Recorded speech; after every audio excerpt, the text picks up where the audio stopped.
Hi hello மக்களே, எல்லோரும் என்ன பண்ணுறீங்க? நான் தான் அவங்க Soundarya Bharathi. Welcome to my channel. இன்றைக்கி என்ன வீடியோ அப்படின்னா, தம்பிக்கு நேற்று ஒரு வீடியோவில் சொல்லியிருப்பேன், உடம்பு சரியாயிடுச்சு அப்படின்னு சொல்லிட்டு. ஓகே தான், இப்போ ஓகே தான். பட் நாளைக்கு ஹாஸ்பிட்டல் போகணும். நாளைக்கு மறுபடியும் வர சொல்லியிருக்காங்க ஹாஸ்பிட்டலுக்கு. ஏன் அப்படின்னா, தம்பி ரொம்ப லீனாக தான் இருப்பான். பார்த்திங்களா எவ்வளோ லீனாக இருக்கேன். அவனுக்கு பார்த்திங்கன்னா ப்ளட்டு ரொம்ப கம்மியாக இருக்குது.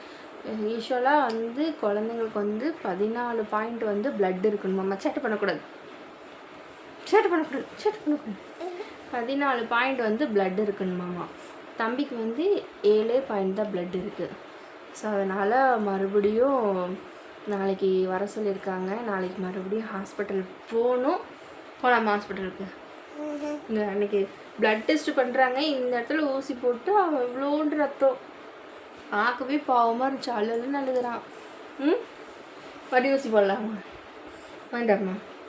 ஐயோ, ஊசி மட்டும் வேண்டவே வேண்டாம் குழந்தைங்க நம்மனாலே தாங்க முடியாது. குழந்தைங்களாம் என்ன பாடுபடும். அப்படி தானே. என்னது வச்சுருக்க கையில்? விசிலா? எங்கே விசிலுவது? நல்லா ஆகுது. இதே வர்ற சேட்டை, பயங்கரமான சேட்டை பண்ணுவான். இந்த உடம்பு சரியில்லாதனால தான் பையன் ரொம்பவுமே சோர்ந்து போயிட்டான். ஏன்னாங்க நாளைக்கு ஆஸ்பத்திரி போகலாமா? இங்கே வயிறெல்லாம் தெரியும். ஆஸ்பத்திரி போகலாமா? ஏன் இங்கே பாரு ஆஸ்பத்திரி போகலாமா? ஏன் சேட்டை பண்ணக்கூடாது சரியா? சேட்டை பண்ணாமல் சமத்தா நாளைக்கு ஹாஸ்பிட்டல் போயிட்டு மருந்து வாங்கி குச்சிக்கிட்டு உடம்ப ஹெல்த்தியாக வச்சுக்கணும். ஓகேவா? ஆக்சுவலாக இவன் இப்போ வாய் பேசினானா நம்ம திரும்பி பதிலுக்கு பேசவே முடியாது. அந்த அளவுக்கு வாய் அடிப்பான். ஆனால் இப்போ பார்த்திங்கன்னா நம்ம ஒரு 10 டைம் பேசினா மட்டும்தான் ஒரு வார்த்தை வாயிலேருந்து வரும். அப்படி தானே? ஆள் ரொம்ப டல் ஆகிட்டாங்க காய்ஸ். ரொம்ப உடம்பெல்லாம் அப்படியே எலும்பு மட்டும்தான் பேசிகிட்டு இருக்கேன்.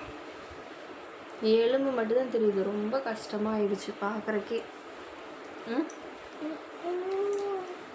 ஓகே காய்ஸ், நாளைக்கு ஹாஸ்பிட்டல் போயிட்டு என்ன சொல்கிறாங்க அப்படின்ட்டு நாளைக்கு மறுபடியும் உங்களுக்கு அப்டேட் பண்ணுறேன். ஓகேவா?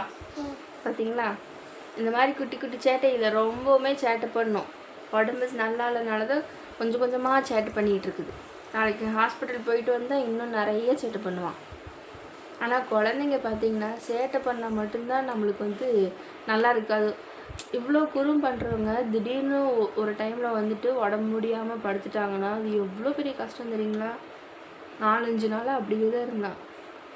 சோர்ந்து படுத்துக்கிட்டு ஒன்றுமே பேசாமல் ரொம்ப கஷ்டமாக இருந்துச்சு. இப்போ தான் ஓரளவுக்கு ரெடியாகி வந்துட்டுருக்கு. ஏன் அழுகக்கூடாது? Okay sir. Okay sir. Okay guys, bye சொல்லு. பாய் சொன்னா பேசவே மாட்டேங்கிறான் சரியா. இல்லாட்டி இவ்வளோ நேரம் நான் உள்ளே வந்தோடனே அம்மா எங்கே போனீங்க, எப்போ இருந்தீங்க, ஐஸ் வாங்கிட்டு வந்தீங்களா? ஐஸு தான் மெயின். ஐஸ்கிரீம் தான் 2 பேருமே, பிள்ளையும் சரி பையனும் சரி. ஐஸ் அப்பா என்ன சொன்னாங்க ஐஸ் வாங்கிட்டு வரதுக்கு? நான் வாங்கிட்டு வரலோடனே உடனே அவங்க அப்பாவுக்கு ஃபோன் அடிச்சாச்சு, அப்பா ஐஸ்கிரீம் வாங்கிட்டு வாங்க அப்படின்னு. அப்பா என்ன சொன்னாங்க? என்னமோ சொன்னாங்கன்னு சொன்னேன்.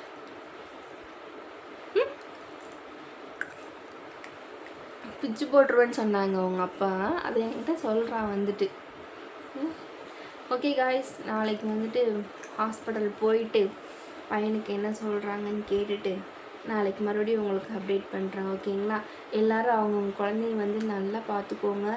சம்மர் டைமில் சாப்பிடாமல் வைக்காதீங்க. அப்படி சாப்பிட்லினாலும் லிக்விட் ஐட்டமாக எல்லாமே கொடுங்க. அப்போனா மட்டும்தான் குழந்தைங்களுக்கு உடம்பு கொஞ்சம் ஹெல்த்தியாக இருக்கும். ஏன்னா வெயில் ரொம்ப அதிகமாக இருக்குது. ஸோ எல்லோரும் அவங்கவுங்க பேபியை நல்லபடியாக பார்த்துக்கோங்க. எல்லோரும் சேஃபாக இருங்க. ஓகேவா? நிறைய தண்ணி குடிக்கணும் சரிங்களா? ஓகே காய்ஸ் பாய்.